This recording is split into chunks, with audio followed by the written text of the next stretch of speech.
Hello students. पिछली class में हम लोगों ने कम्युनिकेशन या संप्रेषण या संचार तकनीकी के सिद्धांत, फंक्शन, स्कोप, डिफिनीशन और मीनिंग्स को समझा था और इसके हिस्टोरिकल पर्सपेक्टिव को भी हमने देखा था। आज की क्लास में हम लोग कम्युनिकेशन के टाइप्स और मेथड्स को जानने का प्रयास करेंगे। तो बेटा, जैसे मैंने कल ही बताया था, कम्युनिकेशन क्या है।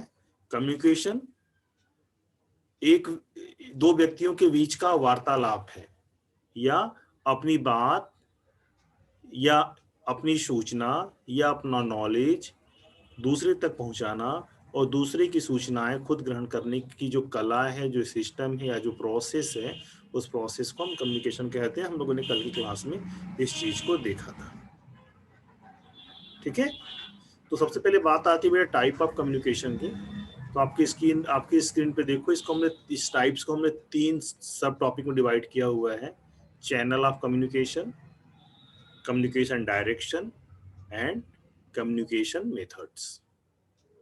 तो अगर हम चैनल की बात करें, यानी कम्युनिकेशन के चैनल का मतलब कम्युनिकेशन को हम कितने तरह से पहुंचा सकते हैं। अगर इस वे में अगर हम इसके टाइप को देखें तो हम कह सकते हैं कि there are two types, formal communication and informal communication, या औपचारिक संप्रेषण या अनौपचारिक संप्रेषण। अगर हम डायरेक्शन के वे में अगर इस टाइप को अगर हम डिस्क्राइब करना चाहें तो हम कह सकते हैं there are three types of communication: downward communication, upward communication और हॉरिजेंटल कम्युनिकेशन। अगर इसकी हिंदी में कहना चाहे तो हम कह सकते हैं, ठीक है, ऊर्ध्व या ऊपर की ओर संप्रेषण, नीचे की ओर संप्रेषण या क्षैतिज संप्रेषण। और अगर इसको कम्युनिकेशन मेथड के अकॉर्डिंग इसके टाइप्स को अगर हम लिख करना चाहें तो कह सकते हैं there are three types: oral, written and गेस्चुरल। ठीक है, यानी मौखिक, लिखित और भाव मुद्रा।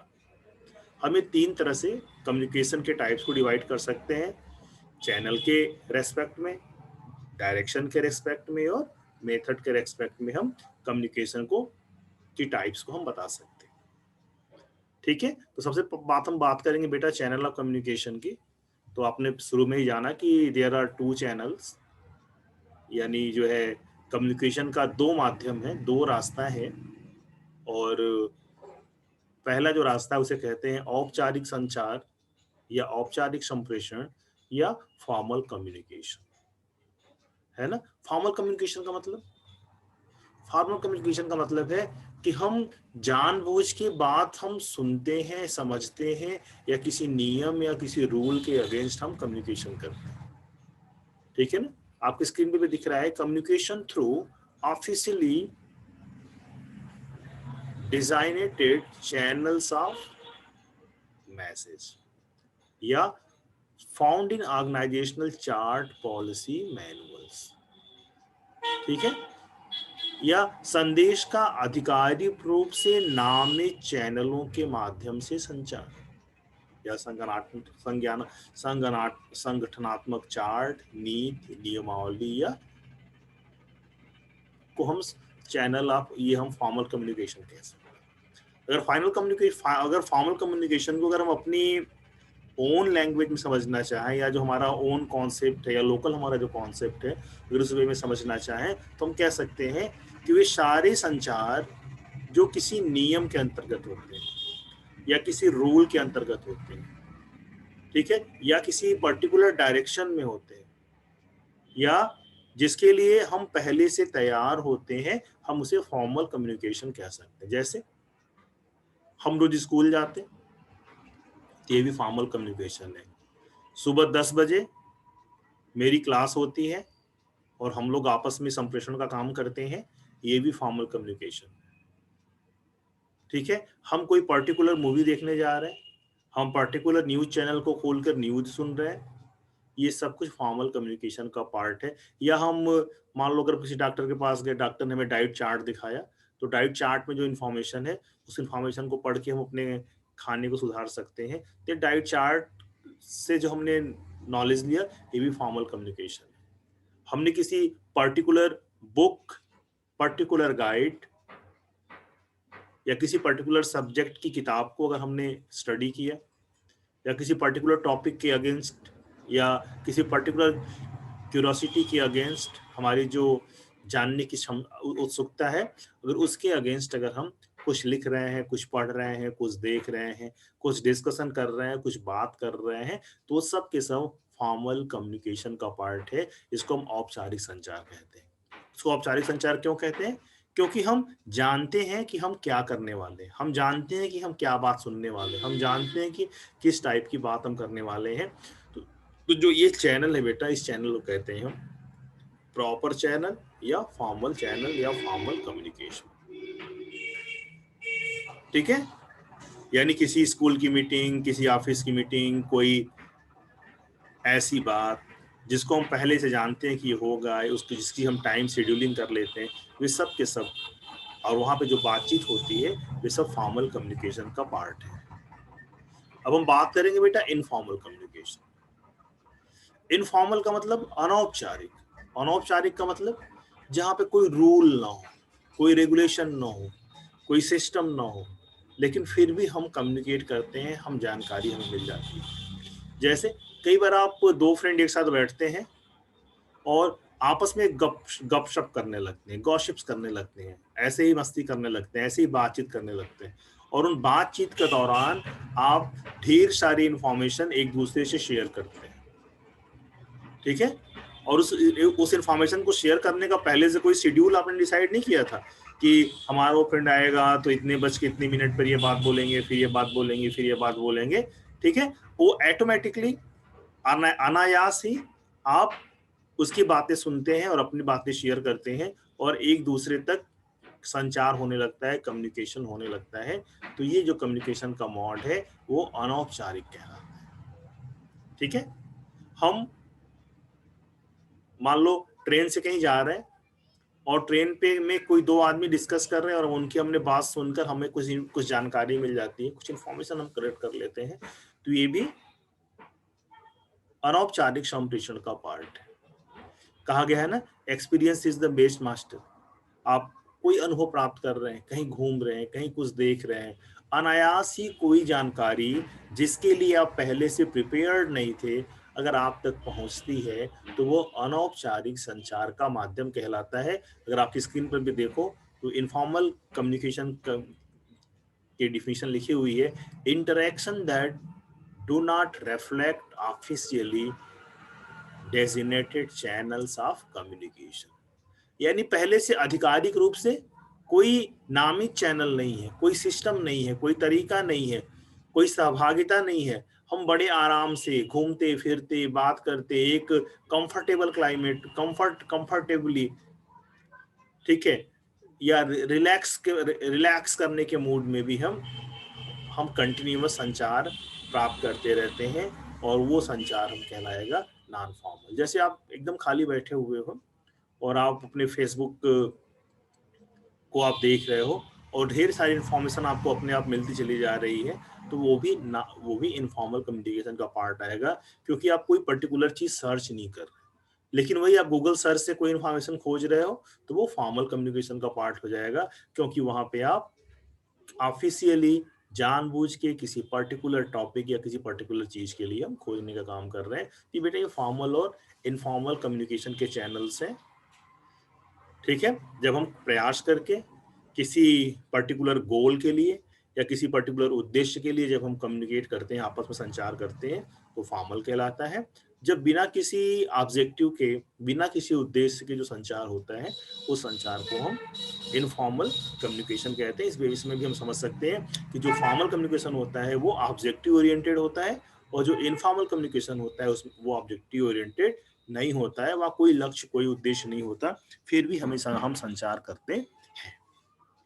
ठीक है ना, ये मोटी मोटी बात हो गई चैनल्स के लिए, फॉर्मल और इनफॉर्मल चैनल की बात हो गई। अब हम बात करते हैं डायरेक्शन ऑफ कम्युनिकेशन की। तो मैंने पहले ही बताया था कि there are three types: upward communication, downward communication और हॉरिजॉन्टल कम्युनिकेशन। तो ये अपवर्ड, डाउनवर्ड और हॉरिजॉन्टल क्या है, आप सब से ही देख रहे हो। अगर आप पिक्चर देख रहे होगे तो पिक्चर में एरो भी दिख रहा होगा, आप देख रहे होगे ब्लू और जो ये दूसरा डार्क ग्रे शेड दिख रहा है।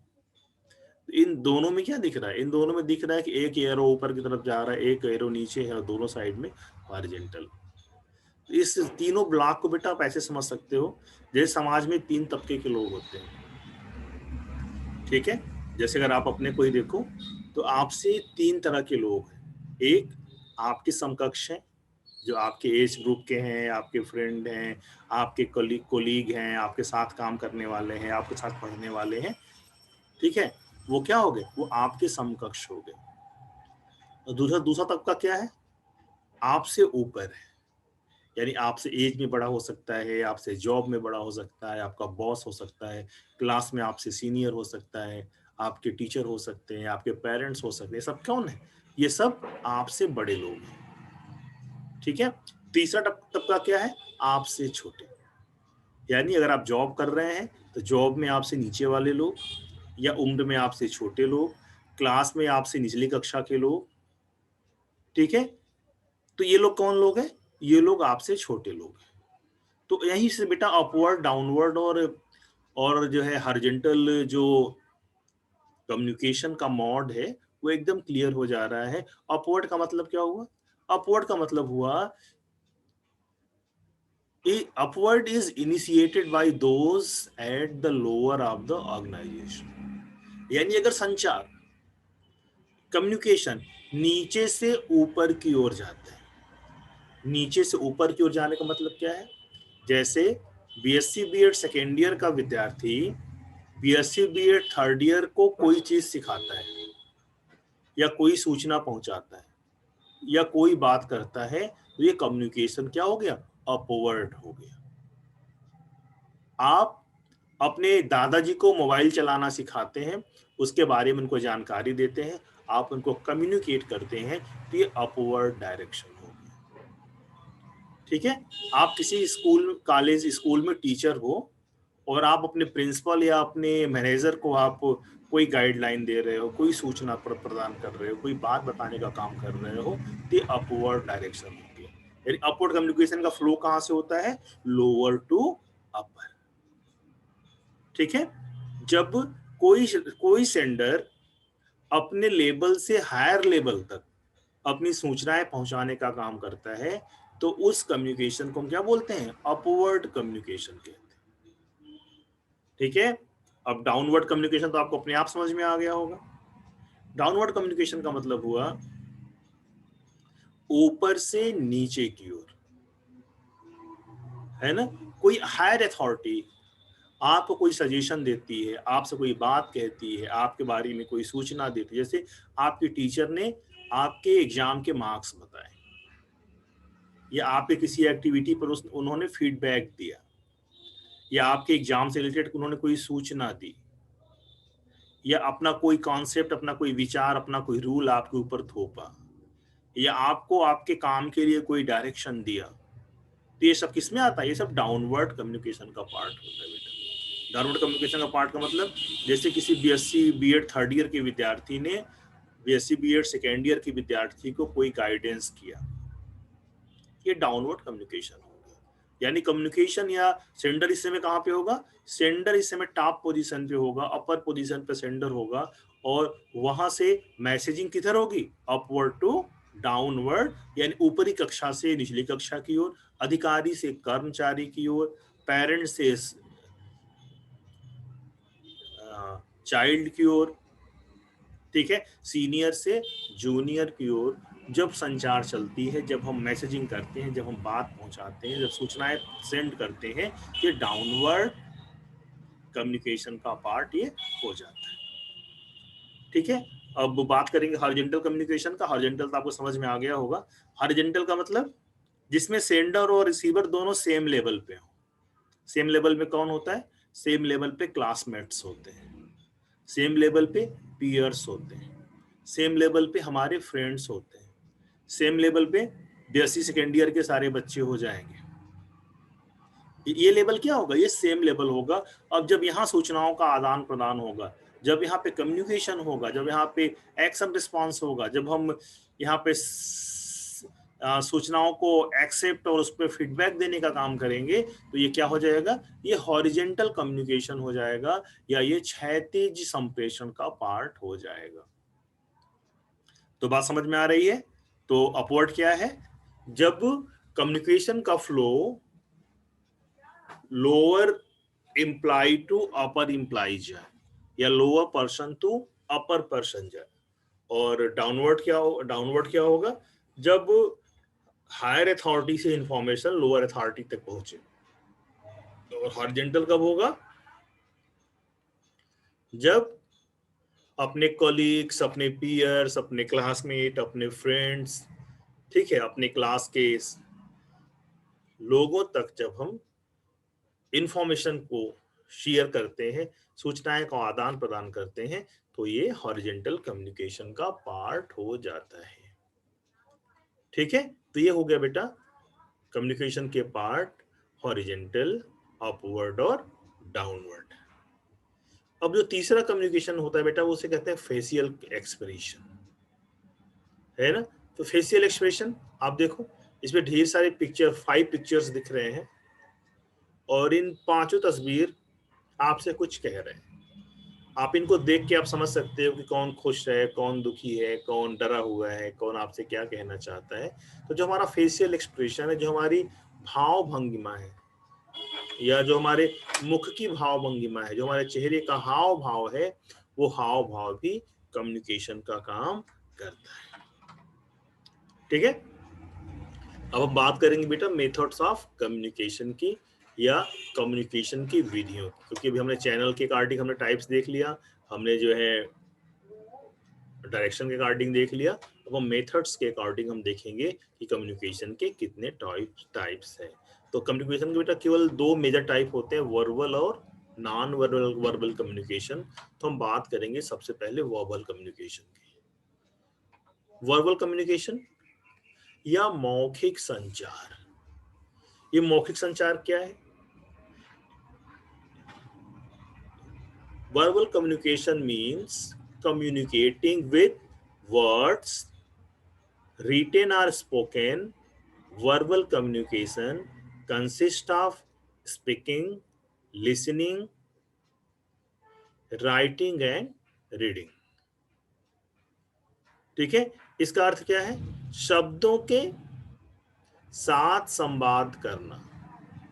वर्बल कम्युनिकेशन का मतलब क्या है? शब्दों के साथ संवाद करना, लिखना, बोलना, जानना, मौखिक संचार, सुनना, लिखना और पढ़ना शामिल है। ठीक है ना। तो वर्बल का मतलब समझ में आ गया। वर्बल का मतलब हो गया शाब्दिक रूप से हम संचार कर रहे हैं। संचार का 2 तरीका हो गया, वर्बल और नॉन वर्बल। तो वर्बल में क्या हो गया, वर्बल का मतलब हमने किसी शब्दों के द्वारा हमने संचार किया। और वर्बल कम्युनिकेशन को भी हम बेटा 2 पार्ट में डिवाइड कर सकते हैं, ओरल और रिटन कम्युनिकेशन, है ना। वर्बल माने शब्दों द्वारा संचार। शब्द का मतलब क्या हुआ, हम बोलते भी हैं तब भी शब्द बोलते हैं, या किसी भाषा को हम बोलते हैं। हम लिखते हैं तब भी किसी शब्द या किसी भाषा को लिखते बोलते हैं। तो ये वर्बल संचार का माध्यम हुआ। और वर्बल में कितने हो गए, 2 डिवीजन हो गए वर्बल में। पहला हो गया ओरल और दूसरा हो गया रिटन, मौखिक संचार और लिखित संचार। बहुत ध्यान सुनना है, बहुत ही इंपॉर्टेंट डिवीजन है, कई बार ये एग्जाम में आ भी जाता है। ठीक है, तो वर्बल के कितने भाग, शाब्दिक संचार के कितने भाग, 2 भाग, लिखित और मौखिक। अब लिखित संचार हम किस किस तरह से कर सकते हैं, आप जरा सोचो। हम किसी को मैसेज टाइप कर सकते हैं, हम टेक्स्ट मैसेज कर सकते हैं, हम पुस्तकों के माध्यम से लिखित संचार कर सकते हैं, हम फैक्स मशीन से भी लिखित संचार कर सकते हैं, हम चिट्ठियां भेज के लिखित संचार कर सकते हैं, हम मैगजीन्स, न्यूज़पेपर से भी लिखित संचार कर सकते हैं, सोशल मीडिया से भी हम लिखित संचार कर सकते हैं, है ना। तो ये सब लिखित संचार के माध्यम हो गए जिनके द्वारा हम लिखित रूप से कम्युनिकेशन या संचार करने का काम करते हैं। ऐसे अगर हम मौखिक संचार की बात करें तो मौखिक संचार में हम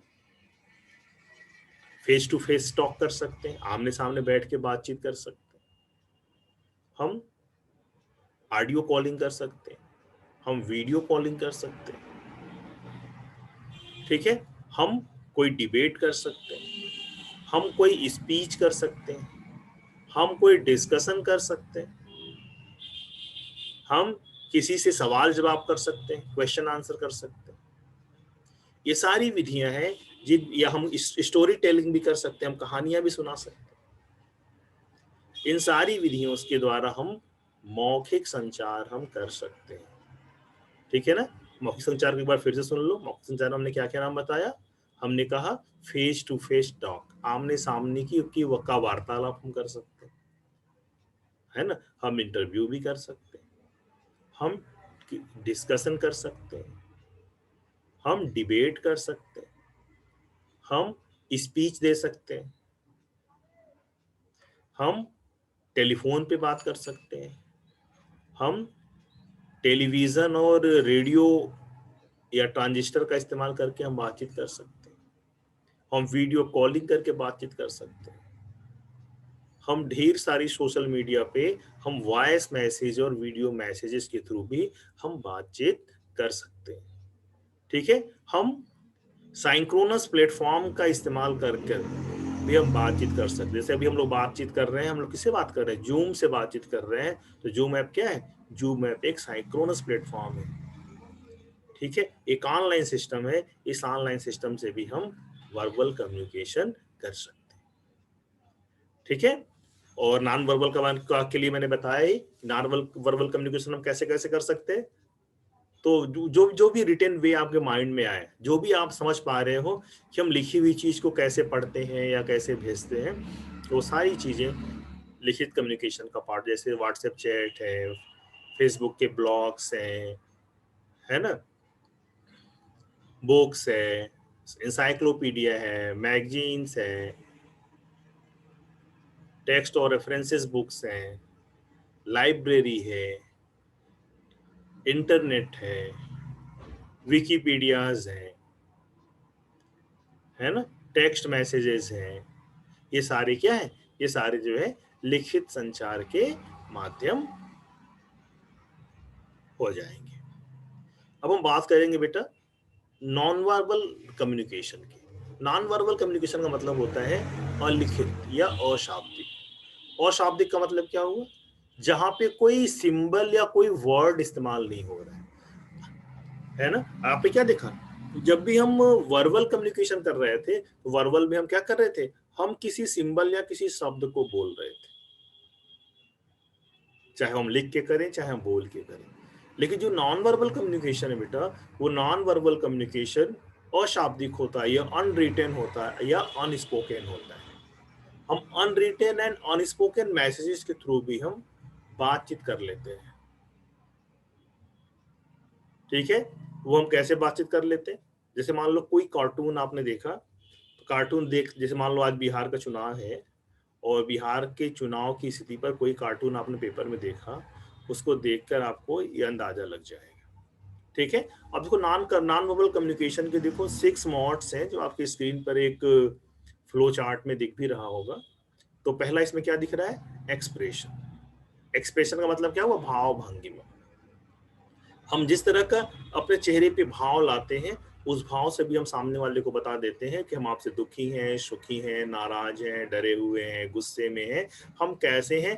ये सारी चीजें हमारे चेहरे पे लिख जाती हैं। हम बहुत परेशानी में होते हैं तब भी चेहरे पे लिख जाती है। हम अंदर से बहुत घबराए हुए होते हैं तब भी हमारे चेहरे से पता चल जाता है।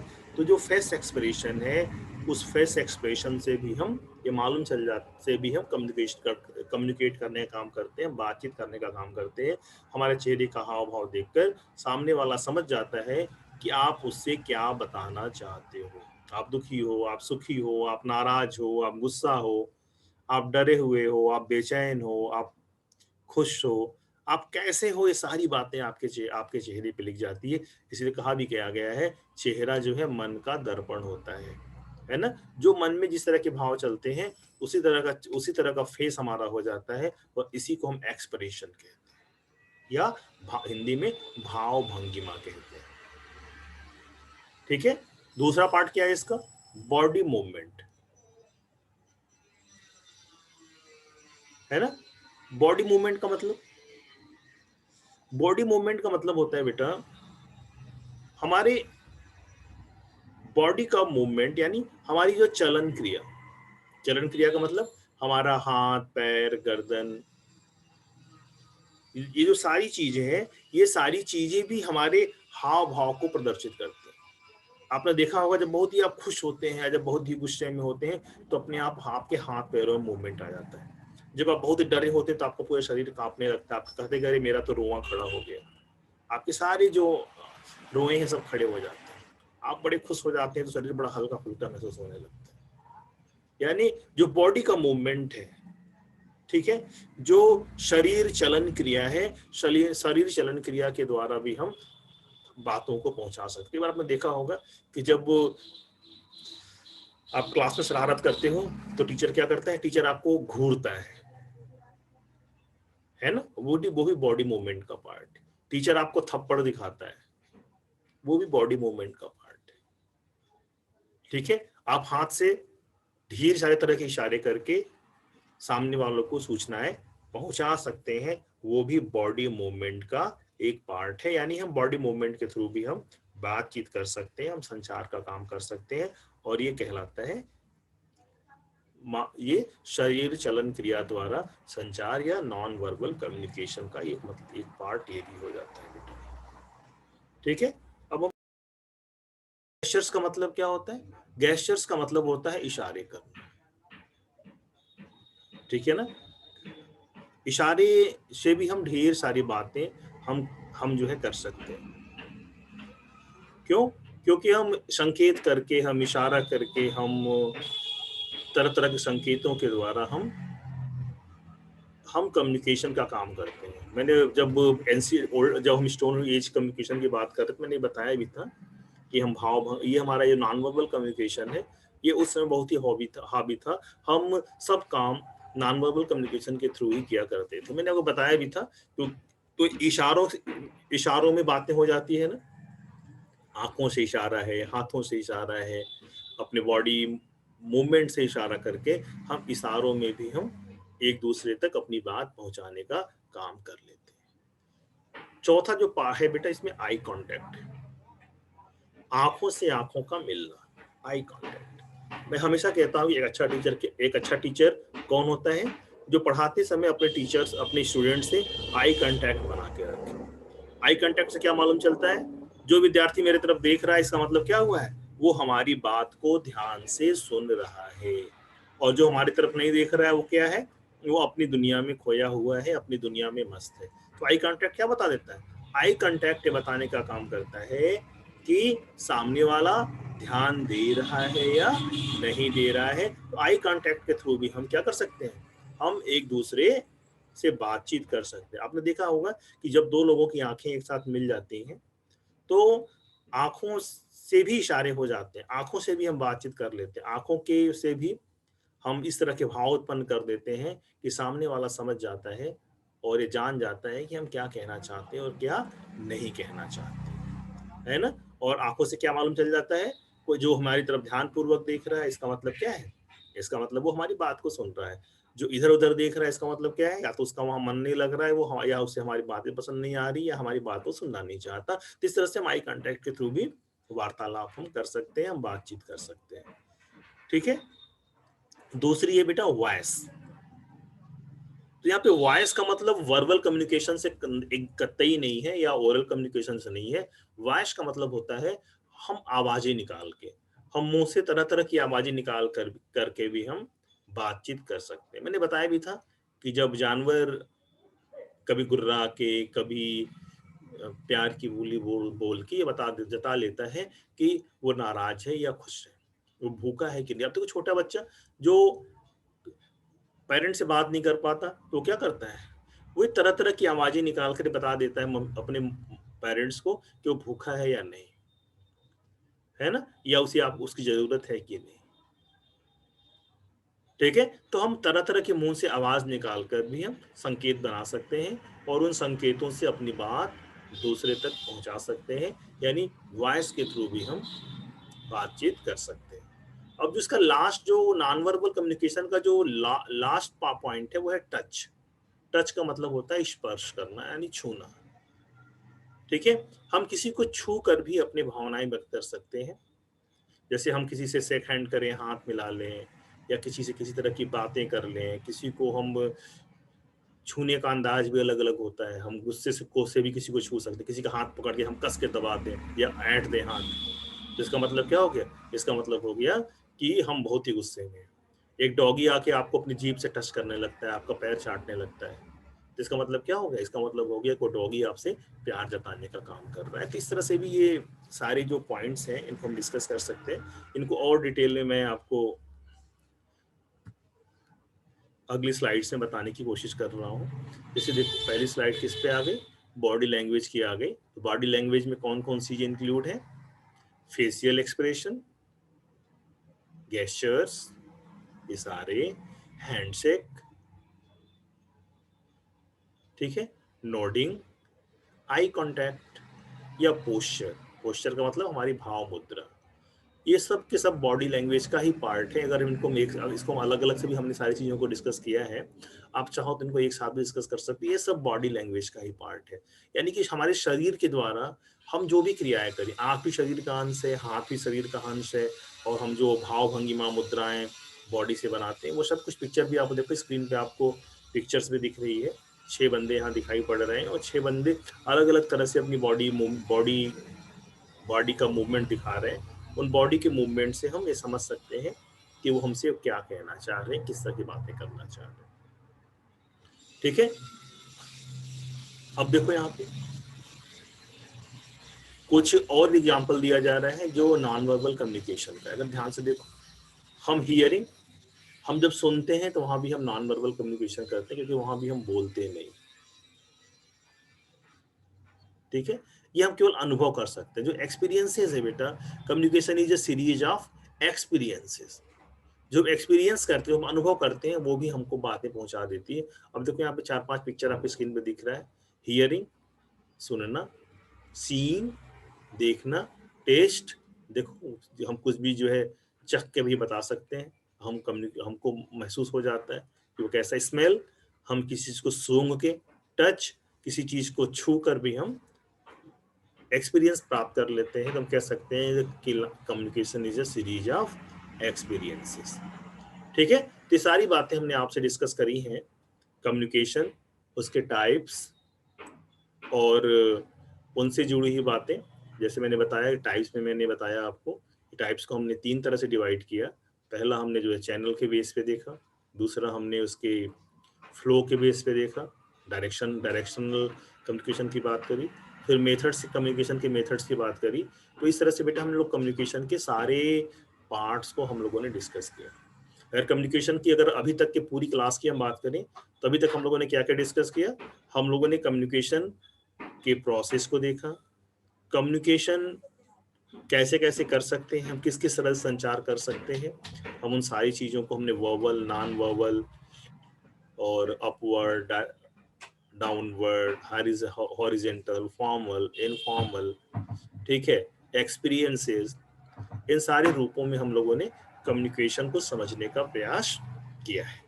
अगर कोई डाउट हो, कोई डिस्कस करना हो बेटा, तो कम्युनिकेशन से रिलेटेड आप डिस्कस कर सकते हो। अब हम नेक्स्ट क्लास में कम्युनिकेशन के बड़े इंपॉर्टेंट बात पॉइंट को डिस्कस हम लोग करने वाले हैं, जिसका नाम है हिंड्रेंस इन कम्युनिकेशन या बैरियर ऑफ कम्युनिकेशन, या कम्युनिकेशन की बाधाएं।